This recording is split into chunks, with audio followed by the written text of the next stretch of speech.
yung ano, usaping sobre, napakadami pala nun. Hindi lang po isang tao kasi nung isang buwan makalipas, may mga umamin na merong sobreng natanggap, may nagkakahalaga ng ₱50, no?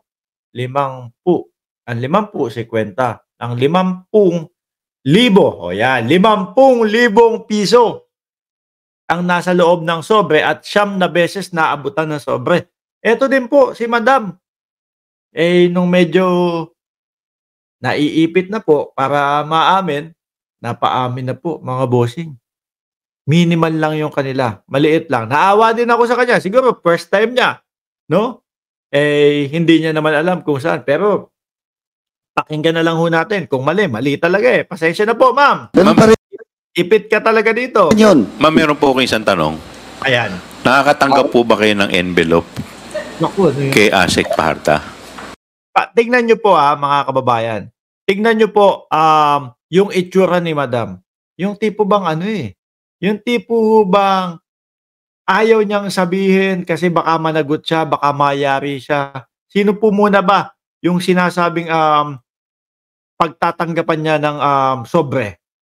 Si ASEC Paharda daw. Ayun. Nasa na po ba? Resign na din po sa Department of Education, mga bossing. Yan po si ASEC Paharda. No?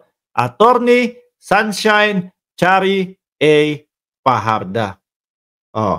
Tuloy ho natin, mga bossing. Nakakatanggap po ba kayo ng sobre kay ASEC Sunshine Paharda?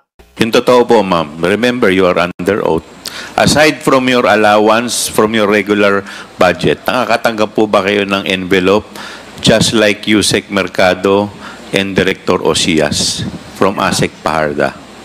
Yung tipong hindi niya alam kung ano yung sasabihin niya o kung ano yung isasagot niya, no? Kinakabahan din po, mga boss. Yes, sir. Ayun. Magkakano? Minimal amount lang po. Which is, how much po?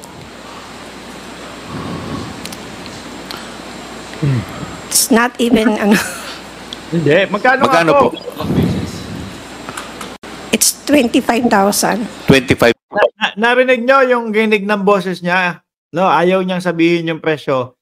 Pero wala no choice Hindi niya pwedeng sabihin, hindi ko na po matandaan magkano? It's 25,000. 25,000. How many times po? If you could recall. 9? Ilan? 9 times. 9 times. Parehas nung isa, yung sa 50,000. Kasi po siya, mga kababayan, kumbaga sinisita din ho siya kasi nga yung tipo bang pirma na lang siya ng pirma, no? Kapag ka ikaw nakaka-receive ng kung ano man, no? Nagbibigyan ka ng pabor na kung ano man. Kapag ka yung nagbibigay ng pabor sa iyo, humingi naman ng pabor, syempre mahihiya ka ng tanggihan. 'Di ba? Kaya iniiwasan po sa lahat ng gobyerno, sa lahat po ng sangay ng gobyerno 'yun Mapa pulis, mapa kung saan ka man nagtatrabaho, basta sangay ng gobyerno, iniiwasan 'yon. Kasi mabibigyan ka ng pabor ng mga posible na hingan ka ng pabor ng mga 'yun, 'di ba? Times. From what month up to what month? Let me guess, from February to September? Ako sa pulyata. I think so, sir. So, nung September po, tumigil na. Yes, Your Honor. Just like Yusek Mercado. Tama po ba? Yes, Your Honor. So, thank you po. Ano sabi dito? Ayan, Pero may isa pa akong video na ipapakita sa inyo, mga bossing, no? May isa pa tayong video na ipapakita, mga kababayan. Ito naman yung kay Paduano naman po. Yung pag-i-interact po o yung pagtatanong ni Paduano kay Madam. Ayan, She never bothered to check. Of the documents. During that time, no matter how, maybe this is the first time ngayon may cash advance ng confidential fund, but I was made to sign it. So, You were made to sign it. By whom? because it is a requirement that the liquidation should be covered by the liquidation voucher. What does his mom? That is her mandate. And your statement that you signed it without looking at the details, di ba? Eh, gano'n na nga din po kasi mangyayari doon, mga kababayan, no? Eh, nakakatanggap ako, nakakahiya noon. Tanggihan kong pirmahan ito. Sino yung nagpa-sign? And that is on record. Yes, sir, it was... Ano ngayon yung gusto mong i-explain? Sir, I'm trying to explain that it was stated sa joint circular that it seems or implied that the documents, supporting documents, should be directly submitted to COA in sealed envelope. And that is your interpretation, ma'am, that we have read the GMC. Yes, sir. Oh, now, what? Are you telling this representation that I'm wrong? And Chairman Akop? No, sir.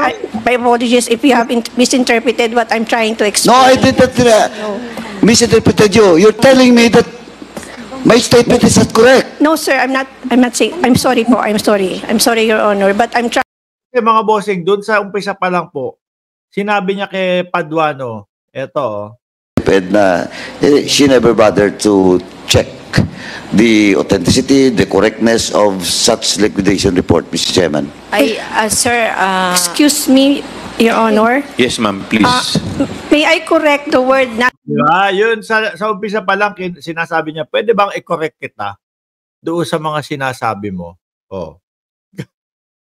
Tuloy na ho natin, mga kababayan. No, sir, I'm not saying. I'm sorry po. I'm sorry. I'm sorry, Your Honor. But I'm trying to explain on why I signed that liquidation. Oh, tell you to sign the document. Are you forced to sign the document? Oh, sino? Not really forced, but I was Not really.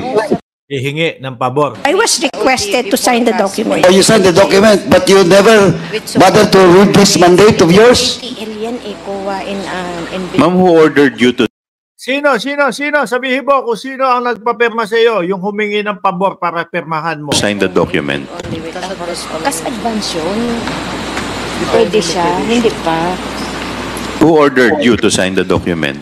Not Liquidation. not really ordered, but I was requested by Yes, who requested you to sign the document? by ASEC Shine Paharda. Ayun, siya din ang tinuturo, mga kababayan talaga no? Oh, yung mga resign ng DepEd official, si ASEC Sunshine Paharda, si Reynold Monsayak, nandiyan si Noel Balutan, at si Yusek Michael Poa, Yusek Nolasco Mempino, mga nag-resign na po. Yung may napabalita nga nakalipad na ng ibang bansa, aba? Nagsisipulasan, no, mga kababayan. Maganda. At alam nyo papunta